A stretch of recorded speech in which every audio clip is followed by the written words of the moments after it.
সংসদ সদস্য ফজলুর রহমানের বক্তব্য ঘিরে ফের উত্তপ্ত জাতীয় সংসদের অধিবেশন।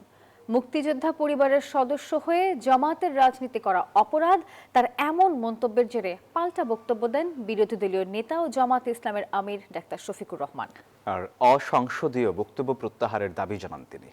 এদিকে মুক্তিযুদ্ধ নিয়ে জাতিকে বিভক্ত না করার আহ্বান জানান স্বরাষ্ট্রমন্ত্রী সালাউদ্দিন আহমদ।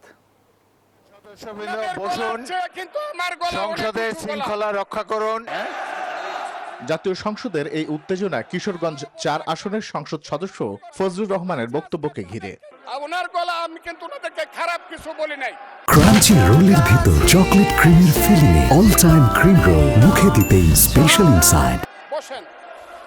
প্রধান বিরোধী দলীয় নেতাকে উদ্দেশ্য করে তিনি বলেন, মুক্তিযোদ্ধা পরিবারের সদস্য হয়ে জামাতের রাজনীতি করা দ্বিগুণ অপরাধ। কথা বলেন রাজাকার আলবদর ইস্যুতেও। বিরোধী দলের নেতা বলেছেন উনি মুক্তিযোদ্ধা পরিবারের লোক এবং উনি শহীদ পরিবারের লোক এবং উনি জামাতে ইসলাম করেন।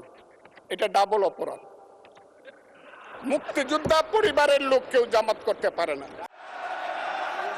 এরপরেই ক্ষোভে ফেটে পড়েন বিরোধী দলীয় সংসদ সদস্যরা। পরিস্থিতি নিয়ন্ত্রণে সংসদ সদস্যদের শান্ত থাকার আহ্বান জানান স্পিকার। মাননীয় সদস্যবৃন্দ, সংসদে শৃঙ্খলা রক্ষা করুন। পরে যুক্তি খণ্ডন করে বিরোধী দলীয় নেতা ফজলুর রহমানের অসংসদীয় বক্তব্য প্রত্যাহারের দাবি জানান। আমার আইডেন্টিটি নিয়ে প্রশ্ন করা হয়েছে, এটা গুরুতর অপরাধ করেছেন উনি। আবার আমার আদর্শ সিলেকশনের ব্যাপারে উনি কথা বলেছেন, এটা বাড়তি অপরাধ করেছেন।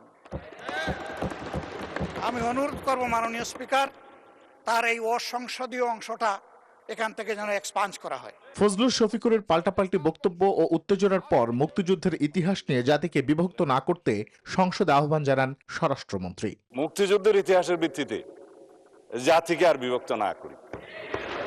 আমরা সবাই আলোচনা সমঝোতার মধ্য দিয়ে এই মহান জাতীয় সংসদের আমাদের সমস্ত কার্যবাহ an order of the day আমরা এমনভাবে পরিচালনা করি যেন আমাদের প্রজন্ম, ভবিষ্যৎ প্রজন্ম, বর্তমান প্রজন্ম দেখে যে এই জুলাই যোদ্ধারা তাদের দৃষ্টিশক্তি হারিয়েছে, তারাও যেন শুনে যে আমরা জাতির প্রত্যাশা পূরণের জন্য এখানে আছি।